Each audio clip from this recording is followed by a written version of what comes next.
Not at all, Tom. I got you. Okay, so yes, you can see with that background and a lot of time spent in Virginia, and then there's an exchange officer at Wright Pat Air Force Base. I had to know this topic pretty well because I would have all of my colleagues around me would point various things out. One of which was a word we used to hate hearing as Brits, which is the word Yorktown.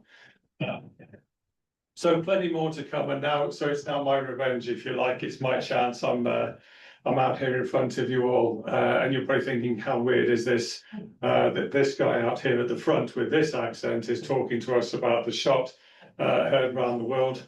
But to me, it excites me, this whole topic, and hopefully I'll manage to convey that pretty well to you today.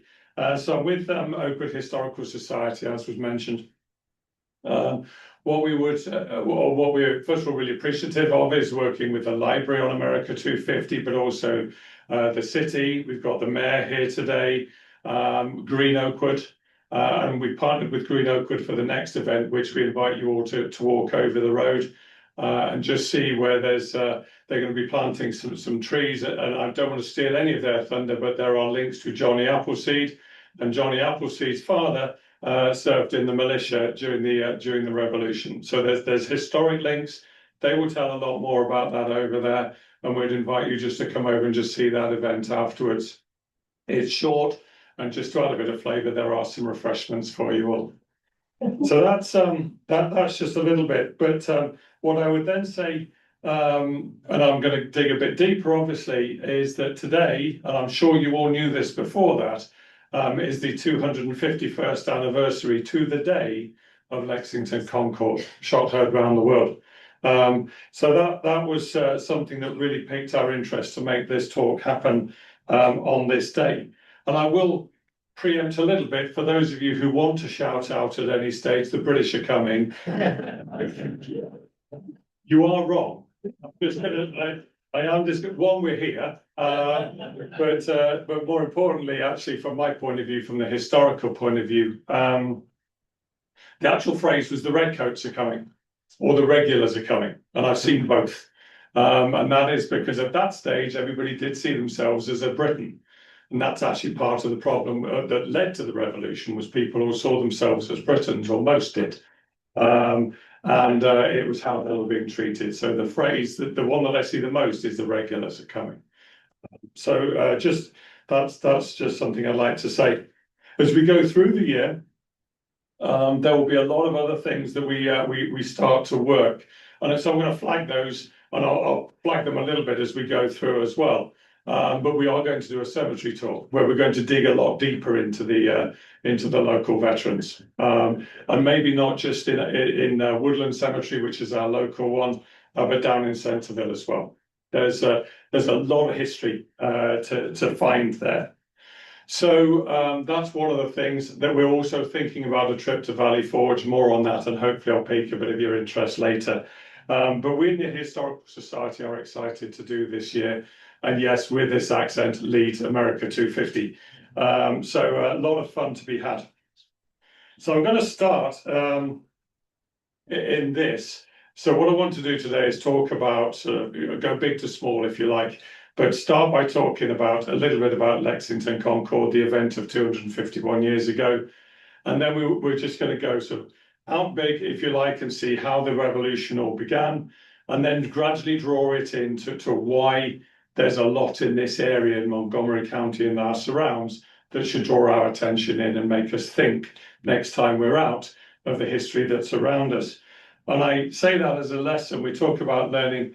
I grew up in a little village in the middle of England, actually just outside Kettering, just the other one. And what I didn't realise until I saw it on a TV programme 40 years later, was that my very village, to the north of it was the Vikings, to the south of it was the Saxons, to the west of it was the Welsh, immediately to the west of it, and somewhere over all of that, the Normans and the Romans had trampled through as well. I didn't know any of that growing up.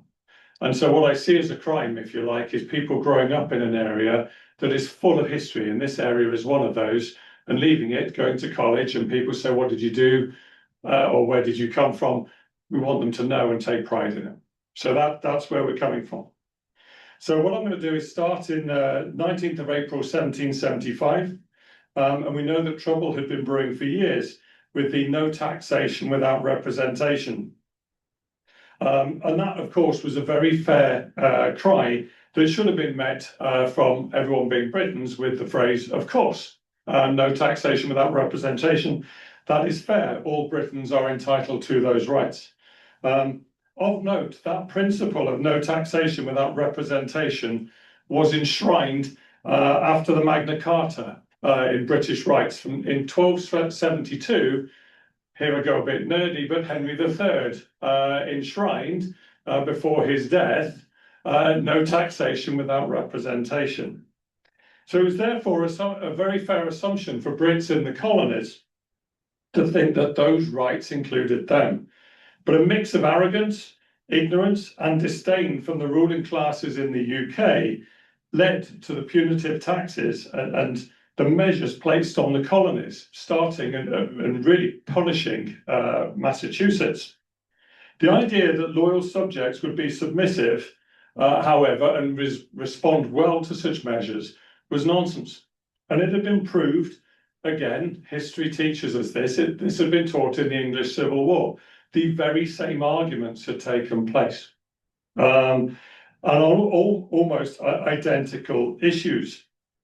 So what happened next, which again is a lesson, troops were sent in to quell the unrest, and that led to the Boston Massacre, and it inflamed tensions with the Boston Tea Party, and the tensions rose to the inevitability of conflict.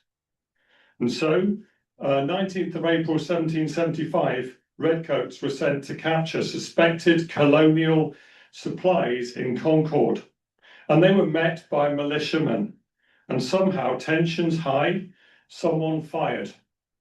This led to an exchange of shots that over the next few hours led to heavy casualties, particularly amongst the redcoats retreating back to Boston.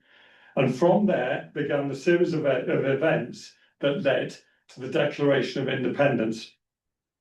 And 250 years later, here we are with America 250, as a result of that dust up, if you like, 251 years ago, and the in many ways, poor handling of that since.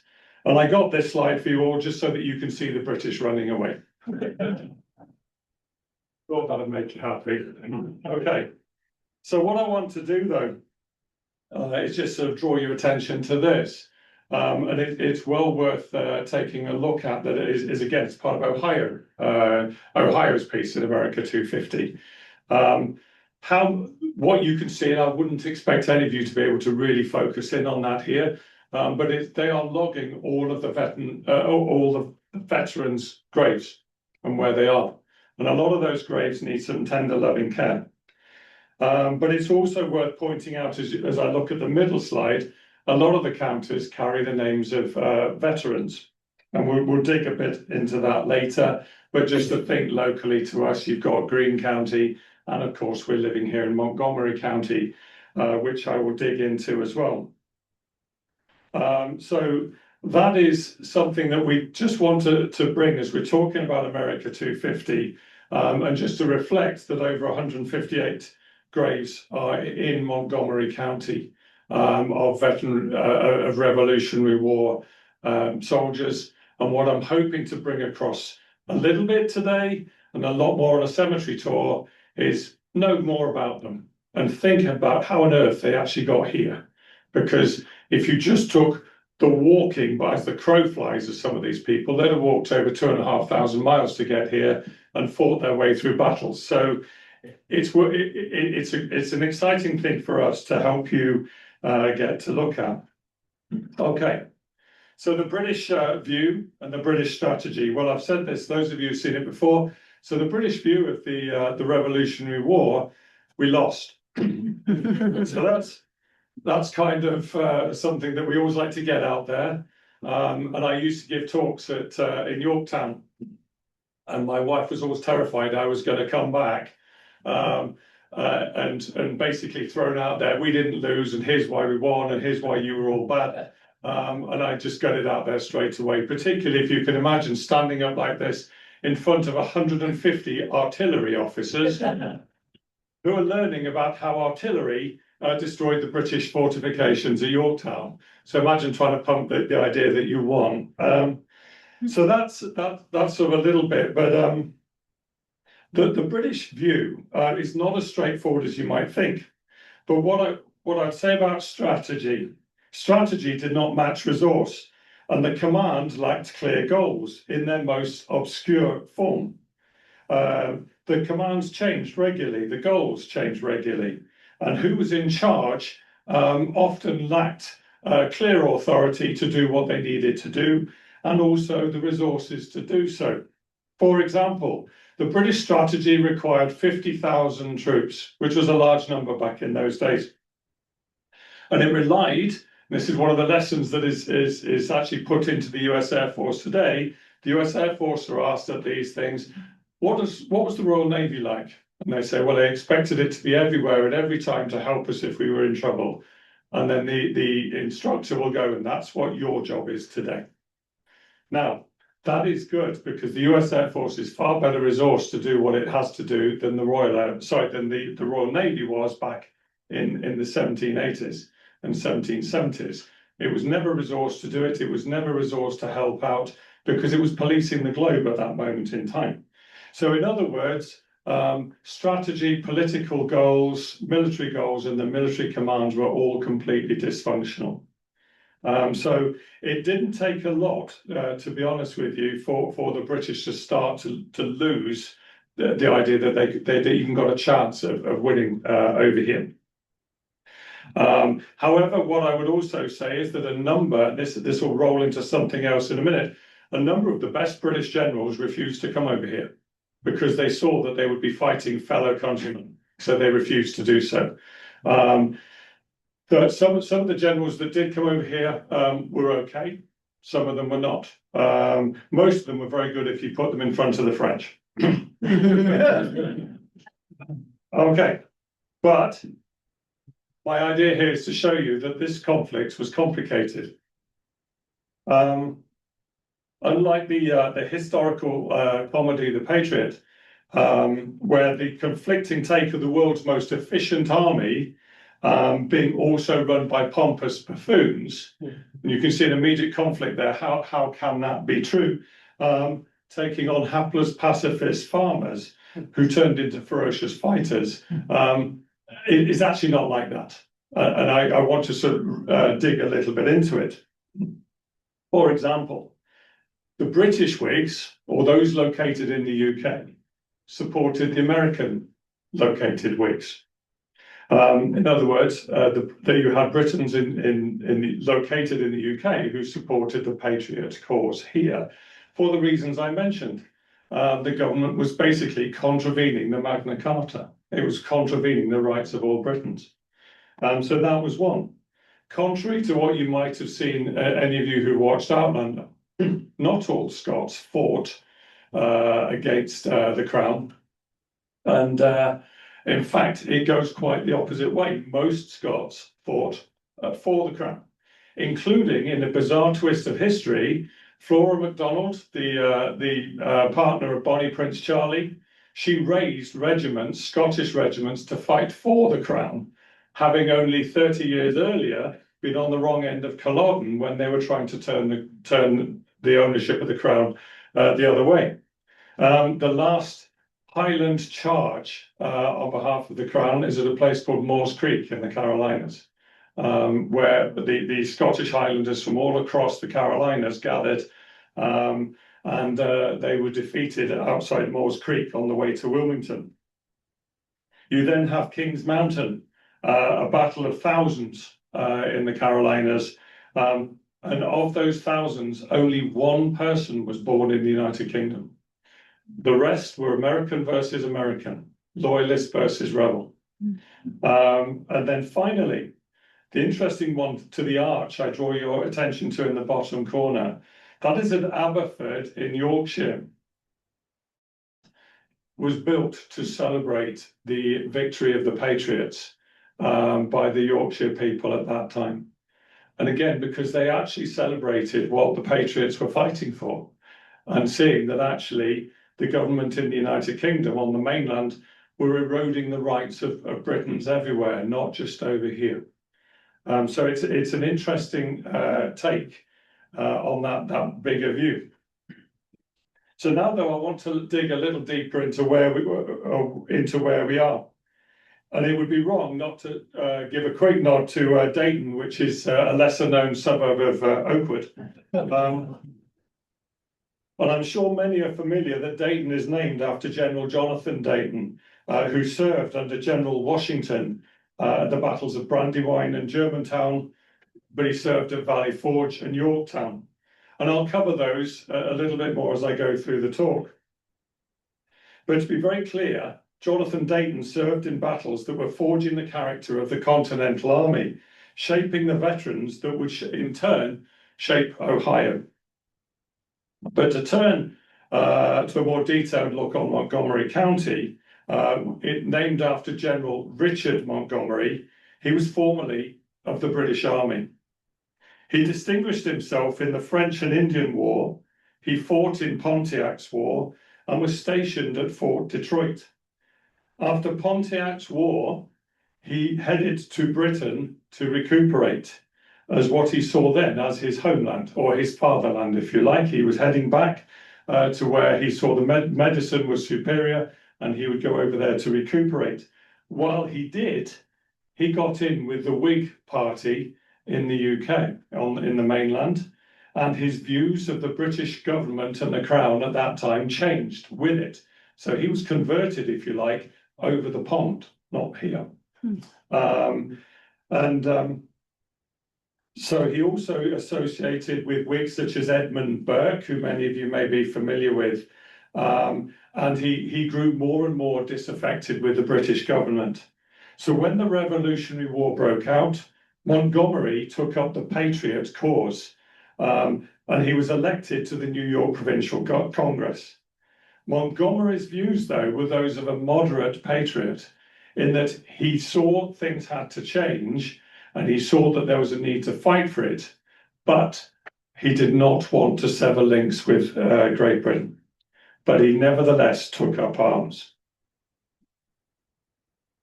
So, in June 1775, he was commissioned as a brigadier general in the Continental Army and was part of the Patriot forces that invaded Canada, capturing Montreal. And he then advanced to Quebec City and sent an ultimatum to the British Governor Carleton, demanding the surrender of Quebec. Carleton burned that letter, which Montgomery took as a negative sign. And so Montgomery decided to attack. Montgomery organized that attack, and while leading a charge against a well-defended blockhouse, was killed. Characteristically, as they say, leading from the front. So remember, Montgomery, as I've just been saying, had friends both sides of the pond and had loyally served the British Army. Before 1775, British Commander Carleton ordered that he be buried with dignity and honour. Montgomery was mourned in Britain by the Whigs, and his death to the Whigs in Britain helped them use that as propaganda, if you like, to show to the British government its failure of its policies with its subjects. Okay. Present at Quebec was Montgomery's surgeon, Dr. John Hole, who was a settler in Centerville. So I'm going to touch a little bit on Dr. John Hole next, and this is where, if any of you are ever interested, he is at rest in the Centerville Cemetery. He was born in New Jersey, studied at the University of Berlin, and returned to the colonies in the run-up to the Revolution. His sympathies were totally with the Patriot cause, and he was assigned to be a personal physician under General Montgomery. He was present at Bunker Hill, an early and formative battle in which over 450 colonists were killed or wounded, and a very high number of British redcoats as well. He would undoubtedly, in his role, have seen the thick of this and learned what the war was going to look like going forward. We obviously know then that he went on the invasion of Canada with General Montgomery, and is quoted as saying, and I'll use the book reference for this, from the History of Montgomery County by W.H. Beers in relation to Quebec.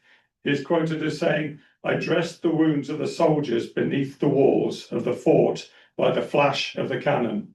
So he was right in the thick of it by his account. He fought to Bunker Hill, we've talked Quebec, the invasion of Canada, all quite a record. Today, as I mentioned, he rests in Centerville and was the first doctor in the area. When this area became a county, he recommended that this county took the name of his commander.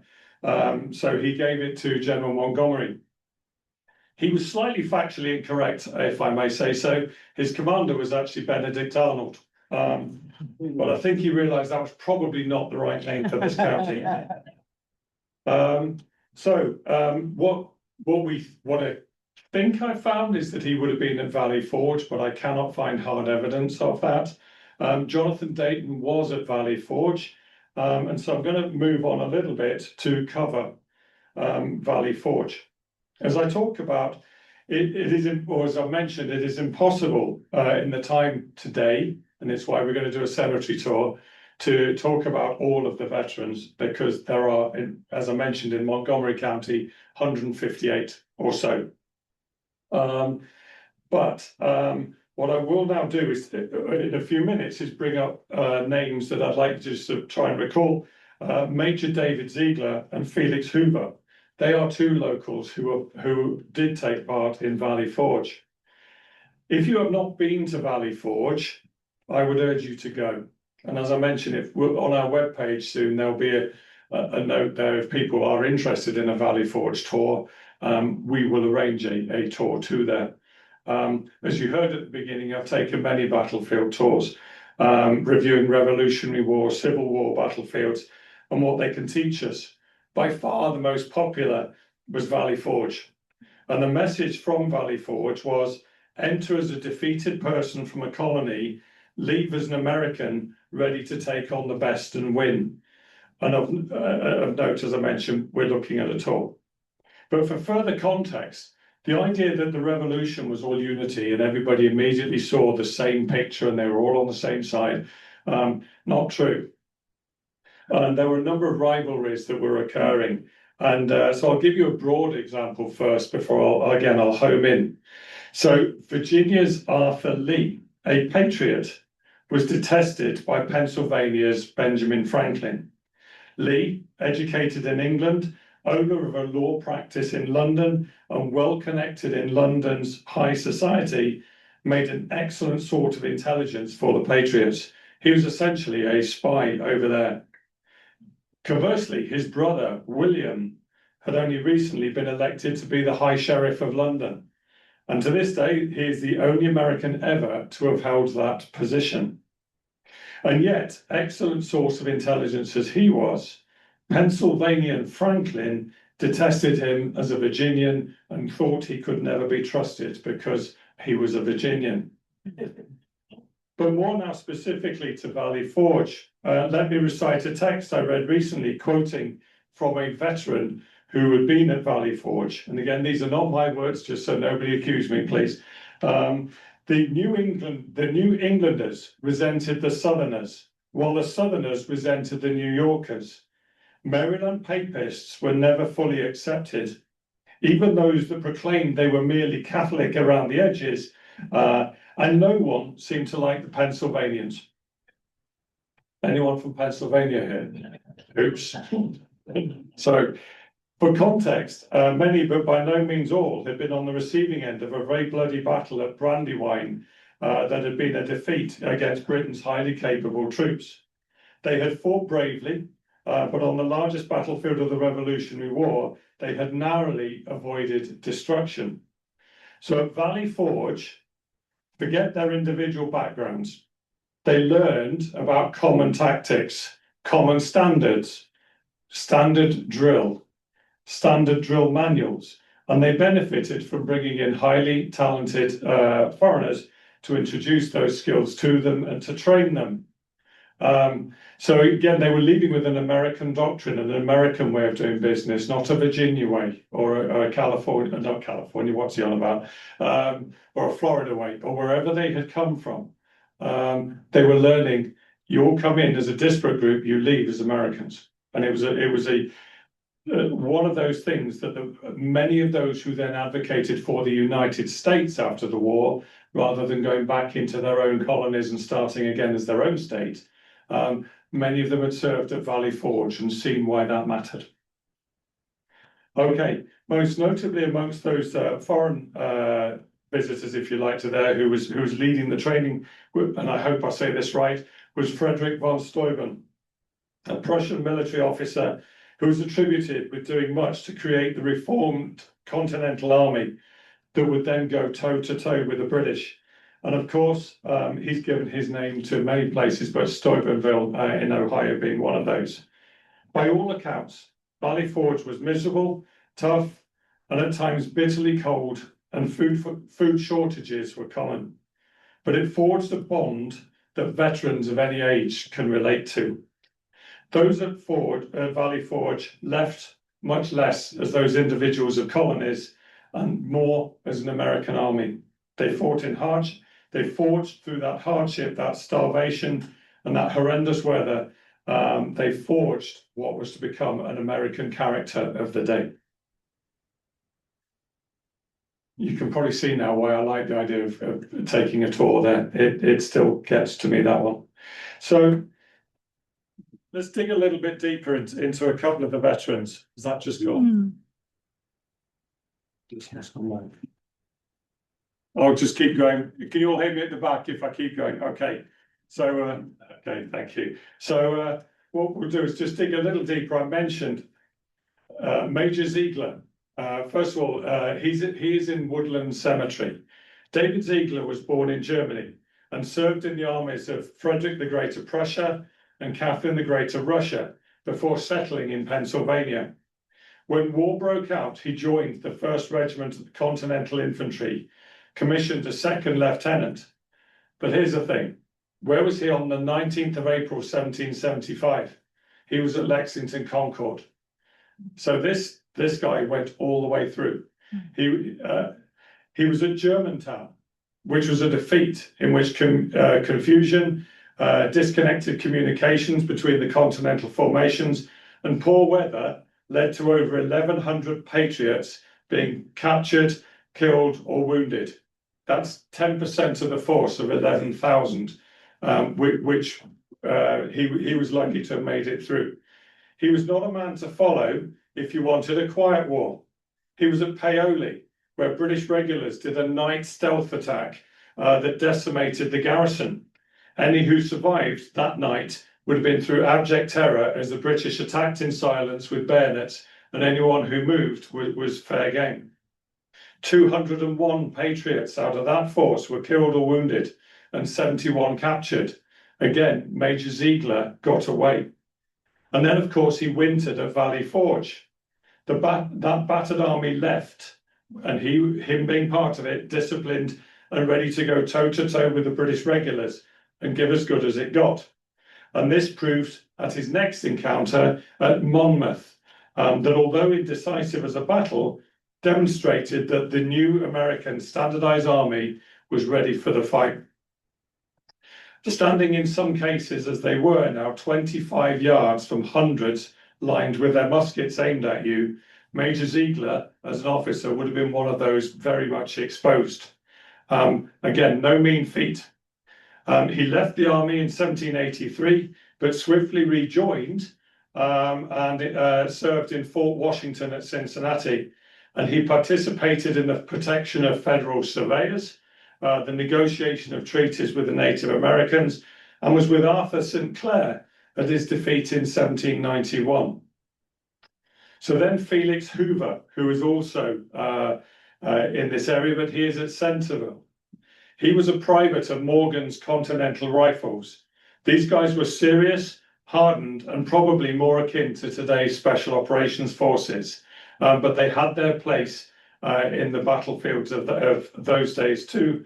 and were used to snipe the enemy troops and put the fear into them to keep them out of the way while the main Continental forces would do any strike.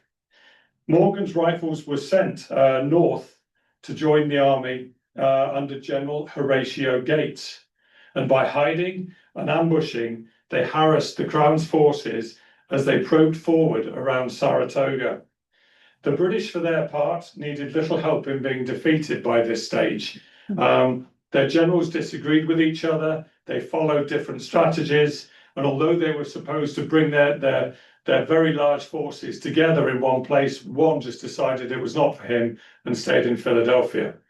So Saratoga, Morgan's riflemen led the fight against the smaller British force that was there. It was isolated, and with Saratoga being a defeat for the Crown, it was an opportunity for France that was unable to take on Britain on its own to find 10 other allies to have another go.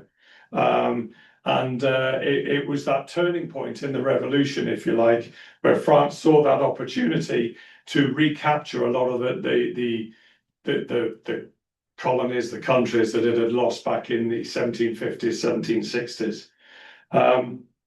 Morgan's riflemen reappeared in strength in the southern campaign at the Battle of Cowpens.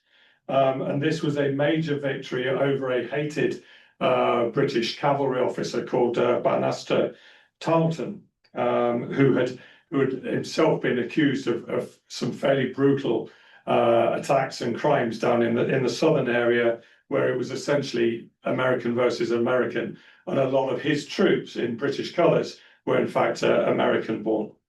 But again, this was the life of Felix Hoover, who now lies at rest in Centerville.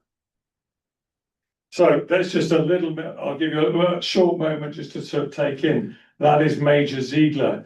And as I mentioned, he's at Woodland Cemetery, and just a little bit about him and the incredible career he would have followed. Okay. So I come on then to Yorktown. For me, I love the historic triangle of Jamestown, Williamsburg, Yorktown, and was there recently. Good decisions and some risk-taking by General Washington, poor decisions by the British, and poor communication led to the siege at Yorktown. Major Ziegler, discussed earlier, was also at Yorktown. So too was Enoch Haskins. He is at rest in Woodland Cemetery, and Jonathan Dayton that we mentioned earlier. They would almost certainly have witnessed those massive bombardments of the British fortifications. And the young drummer, who I've seen was about 12 years old, who stood up on the ramparts and started drumming the parley to begin discussions between the British and the American forces by this stage. These gentlemen that we've just talked about, they would have witnessed there the collapse of the British campaign in the south. And with it, when news of that reached back to Great Britain, with it came the end of the government's will to continue the fight, let alone to fund the fight. It was helped by the French fleet, and the French fleet had blockaded the Chesapeake. And as I mentioned, the French had seized that opportunity along with a load of allies to jump back on and have a go at its old foe, Great Britain.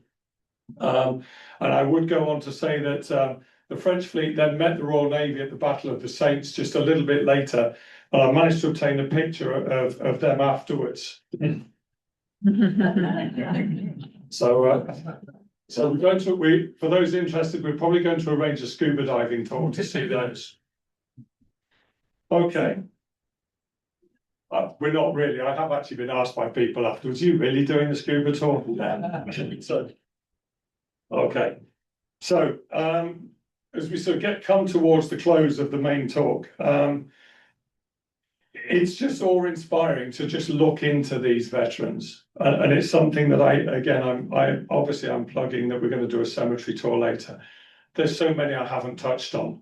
Obviously, I'm going to have to do a little bit of a talk on Colonel Patterson in just a moment, But it is important to realise just how much history, as I mentioned, is on our doorstep and people should take note of. And particularly with this, I know with this accent, but I'm full of admiration for people who went through what they did. And also, as I like looking back in history, why did they take side? And one of those clearest pieces is Benjamin Franklin, of course, that I mentioned earlier. From all of his passion for Britain and the British Empire and him wanting to be part of that, to hating the idea of the British government ever governing him again. And yet he kept lots of friends over the pond. He still wrote to people. But it's a lesson there. And I love to see how people were turned from thinking one thing to believing something different. So I'll come to Colonel Patterson. Colonel Patterson was an American soldier and settler who helped found the cities of Lexington in Kentucky and Cincinnati. He was born in Pennsylvania and migrated to Kentucky in 1775. And he served in the Kentucky militia in the Western Theater of the American Revolutionary War, fighting tribes such as the Shawnee and the Miami, who were being encouraged by the British to distract Continental forces as much as possible from the campaigns over in the east. He was a captain of the Fayette County Militia in the Battle of Blue Licks, at the last major battle of the war in the West. And he was, along with Daniel Boone, one of the few senior officers to survive that disastrous battle. So again, I'll dig more into Colonel Patterson on another day, but I'm just going to show you a little bit about, again, I'll give you a couple of moments to digest there, but there's an impressive history to him as well, as he did so much more. And I also acknowledge, as has been mentioned to me, with all of these characters, you can see good and bad, you can see positives and you can see negatives, and that is the period that they came from. Okay, so next, and so there are, as I mentioned, so many more. The county and its surrounds are full of references that point us to veterans of the Revolution. So much I could have said, and so many witnesses to the making of history. Take Isaac Pierce, buried in Woodland Cemetery. He served on General Gates' staff at a time when General Gates was actively undermining General Washington and was thought to be actually pushing for himself to be made commander-in-chief. How different things might have looked after, particularly as Washington is attributed with really holding together all of the delegates from all of the colonies to turn it into the United States and use his gravitas and authority. Had it been General Gates, he had nowhere near that respect, but he was seen to be undermining. So we have somebody at rest here who would have probably witnessed the kind of backroom deals that were trying to be worked. We also have Lewis Davis buried in Woodland Cemetery, and by looking at his unit, the 1st Virginia, a line regiment of the Continental Army, they were at Trenton and active again in the Southern campaign. Daniel Pearson served under Colonel Elias Dayton at Brandywine and Monmouth. And so it goes on. All around us is that history, and all around are those people that it would be worth knowing a little bit more about and understanding why they came to Ohio, how they even got to be in Ohio in the first place. Okay, and then there's Nathaniel Greene. And just a few moments on him, I was a logistician, and I always like to say Nathaniel Greene was a great logistician and also a good general. The actual truth is he was a brilliant general whose brilliance was seen by Washington, and he was asked to take on the quartermaster general role for the Continental Army. What he also did while down running the Southern campaign was recovered what was really defeat after defeat for the Continental Army. And although he still kept losing, he understood the difference between losing on the day, but actually winning overall. And I'll give you an example of that. Was Guilford Courthouse. And actually, this was one argument I had with a British Army guy who said, what are you saying? We won the field. You know, the British Army took the field at Guilford Courthouse. They did, but they lost half their unit there. And they were incapable of continuing the campaign down south. So it's almost like, well done, we won the fight today, but we're finished. And that was one of the calamities that led, from the British point of view, to having to just go to Yorktown. It was General Greene was just draining them of energy all the time. So that's General Greene, Greene County. So why learn? The first thing is the revolution was not necessary. I've no doubt, as we've seen across the globe, countries that were under empires one day all found their freedom, or in the vast majority of cases, I've no doubt that would be the case. Was there the need for a bloodthirsty revolution? No. The English Civil War in the 1640s, as I mentioned, cost approximately 5% of the British population of the day, over almost the exact same things. And it's basically about the rights of people when they can see the Magna Carta. And one of the things I've learned from researching into the Revolution, how well read the Founding Fathers were into the Magna Carta and what the rights were of native Britons. So they were smarter than the people they were arguing with in London, who arguably just tried to use brute force and ignorance to beat them down, say, you're a subject, do as you're told. And they were arguing with very, very smart, motivated people. So it should not have happened in that way. But the Tories in the 1760s and 1770s had forgotten one other piece of that Magna Carta, that the governments only govern with the consent of the people. And they'd forgotten that, or chosen to ignore that too. A lot is owed to General Washington and the strength and gravitas that he pulled in unifying people and bringing them together under clear goals, clear strategies, and knowing that even though you've been defeated, ultimately your goal is not to lose in the long run. And that is what he did, and he did it brilliantly. Compare that to the British strategy: political interference, underfunding, lack of cohesion between different branches of the military. And unfortunately, I'm sure that there are veterans today who would probably testify to things in a similar way. Certainly, I speak from experience of serving in Iraq and doing some of the planning for Afghanistan. I could certainly talk for hours on those kind of messages. So this is why, to me, learning from history has such strong messages today as it does on any day, anywhere. Okay, so America 250, and I'm putting my notes away now, so I'm just about there. America 250 for us at the Historical Society is an exciting time. There's a lot of things that we want to do. We will be participating in that day in May. We will be doing something over the summer that is America 250 event. We're trying to work with Oakwood High School, Wright Memorial Library.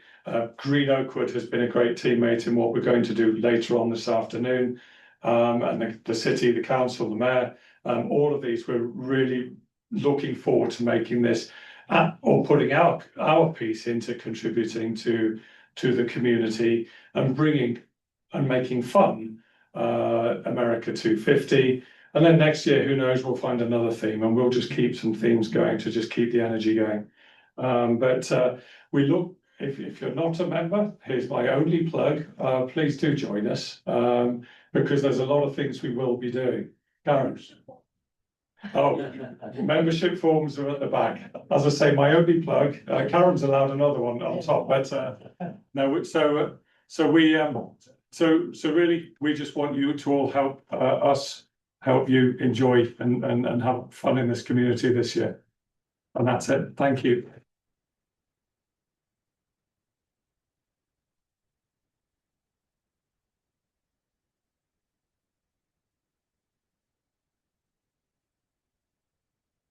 I'll take any questions if you've got any.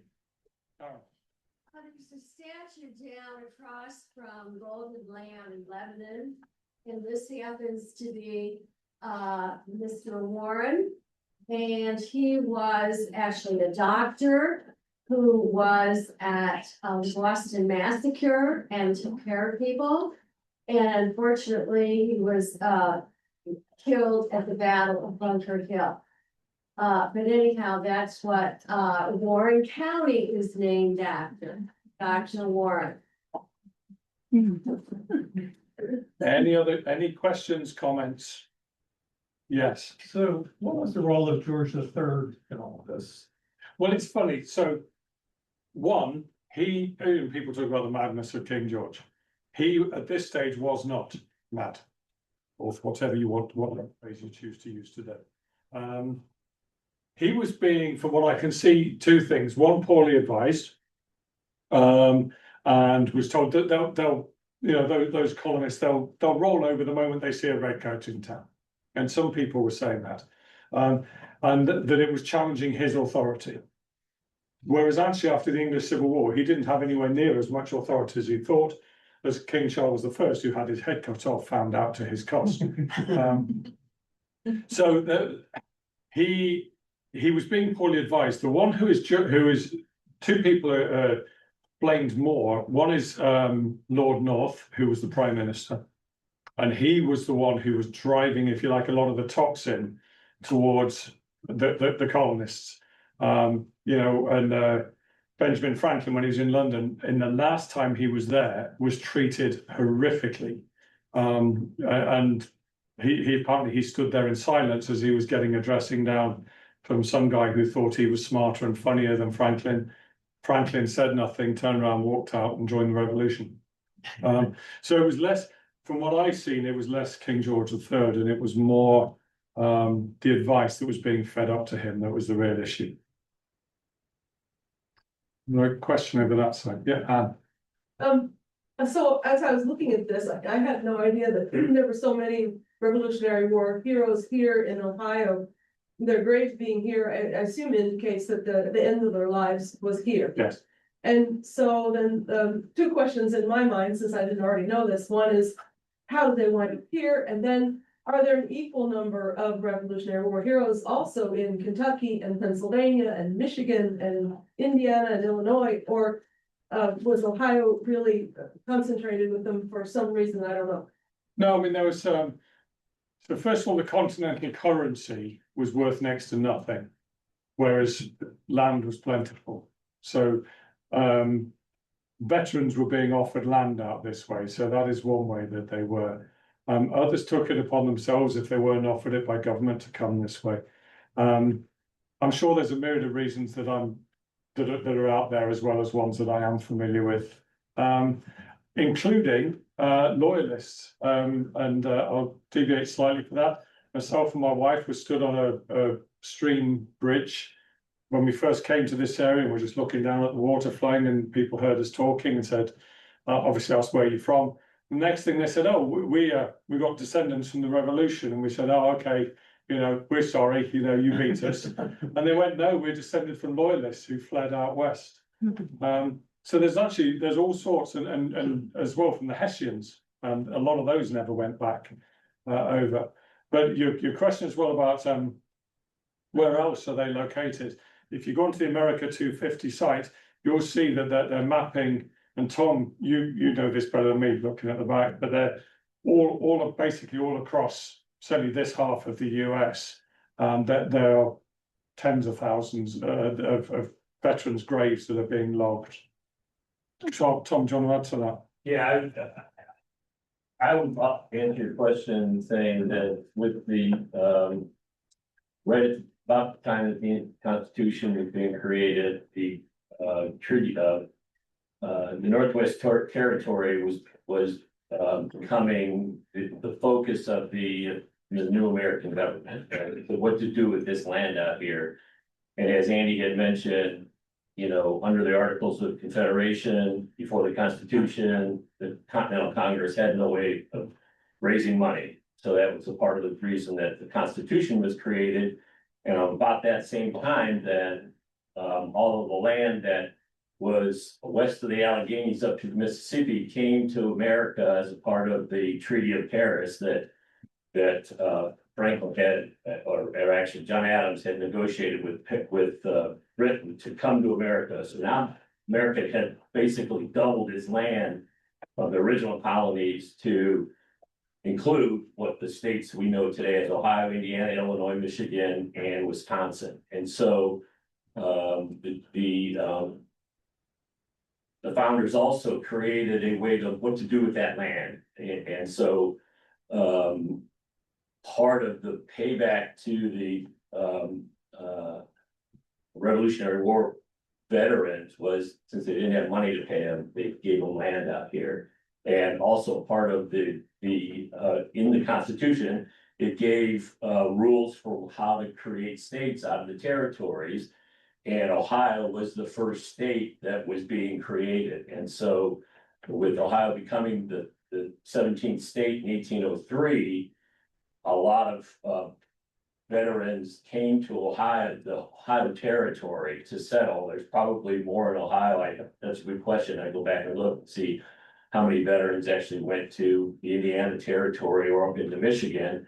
But I would venture to say that most of them stayed here in Ohio because that was the next place that, you know, they could go have a place to have all their own.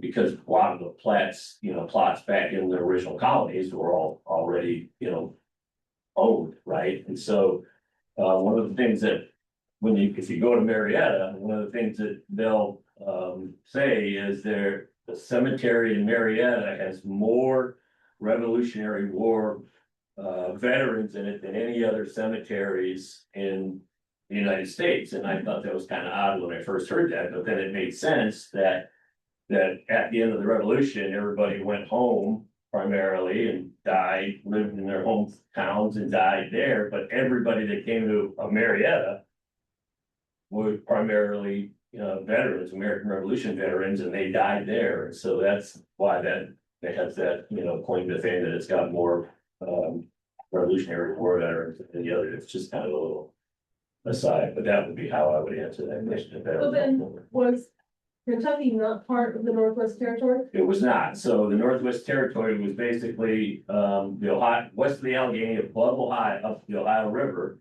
all the way over to the Mississippi. So Kentucky was actually a county of Virginia throughout the Revolution, and it's the 14th state as it became a 14th state cut off from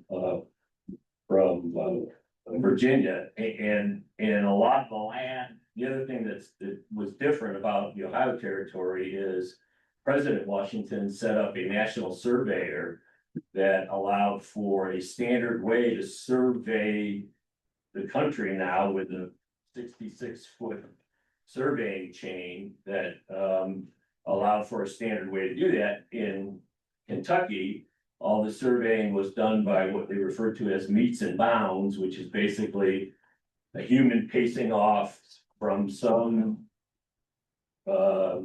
monument, if you will, in a rock or a curve in a river or a tree, and you would, you know, pace that off from, say, that my property goes from this rock 40 paces due west, and then 50 paces south to the corner of the tree over to where the river was. Well, the river changes, of course, the rock dies, or the tree dies, the rock stays there, the tree dies, and everybody else paces at different, you know, paces, and pretty soon it was a real mess in terms of land ownership, and there were huge legal battles about land ownership. And so in the Ohio Territory, President Washington set up a national surveying team to come out and actually standardize how to manage the land, and then provided for veterans, provided for schools, provided for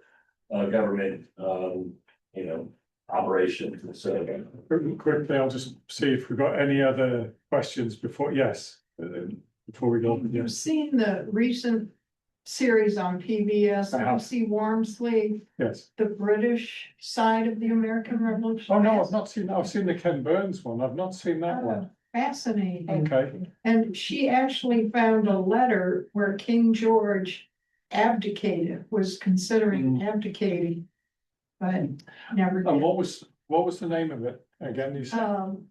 Lucy Wormsley. Okay. I'll have a look at it. Thank you. You can see it on YouTube. Yeah, Yeah. the final one was just a week ago. Yeah. It parallels a lot of what you. Yeah. Yeah. It is. It's why you probably pick up. I do not like the movie The Patriot because it just people say there's a documentary and it really isn't. It's very, very complicated. So another question I saw, yes. Actually, it's more, you probably can answer, isn't there a section of Ohio that was called the Virginia Military section or Yeah. something that kind of goes up the middle? So it's right through the middle of Ohio, yeah. Yeah, so that was then, Virginia military, then they were given land. Right, that's true. Yeah. And apparently, Abraham Lincoln's father had problems in Kentucky on 2 different occasions, having to move twice because of fights about where the boundaries were. So that's why they ended up in there. Okay, any more questions? Yes. Are there some movies that you would consider accurate? Short answer is no. I saw a horrific one with Al Pacino. Sorry, is that your favorite? Was it? No, I think that the movies are all, and I'd say this for most topics of history on anything, they're slanted. And obviously, you know, the Brits are the evil buffoons who are somehow slightly clever. You know, and no, I don't. I've not seen a good movie on the revolution. I'd love to see one. Well, what about a series or something? TV Well, yeah. series or? Actually, Turn was as close as I will get to conceding in any audience that it was okay. Turn was a series, Yeah. and there was a lot of foundation in history in it. And on the whole, it was not bad. In fact, some of it was even quite good, but I won't. Yes. Just a question about your title, The Shot Heard Around the World. Yeah. You know, everything that you were talking about, I was taught, Yeah, and most people in here were too. Yeah. But a shot heard around the world was always referred to the shot that was made in Sarajevo that started a world war. oh, that one, yeah. Yeah, so I'm just around the world. Japan wasn't involved in the Revolutionary War. China wasn't. No, well, it came from another. Oh, It came from Wadsworth. and Wadsworth. who? Wadsworth. Wadsworth. Well, yeah, back then it probably was, But it was, I mean, I would be cheerfully open to debating how far around the world it was really heard. I mean, that's, But, I mean, well, yeah, I mean, it everyone was, thought that the shot heard around the world started the revolution. yeah. I What, I'm an Ohioan, and that's what I was taught. I mean, where it was related was, so there was a revolution here. Then there was a revolution in France. There was nearly in Great Britain, but it didn't turn out to be such. But it was seen that gradually nations were revolting against the lack of rights that were being granted to them. So that's, in that respect, it was taken, I think. I just wanted to share some comments from the chat. Jonathan Dayton was a daily high spy master and later Speaker of the House. From Kathleen Caffrey. And she also said the American Revolution was a world war. It involved several nations and had real effects around the world. That is, I totally agree with that. Its impact went global. Yeah, definitely. Anything else? The poem was Ralph Waldo Emerson's Concord Hymn, not Wadsworth. Okay, thank you. So what I would invite all, if you are open to it, is to head over to the homestead. There is refreshment there. The mayor will be planting a tree. We've got a spade and some gloves ready for you to dig the hole. Yeah. But we invite you all. Yes, but we invite you all to walk over there, and there are no parking spaces, I'm afraid, so that's one thing, but it's a, 100-yard walk, 50-yard walk, so please do, and as I say, there's some refreshments over there as well.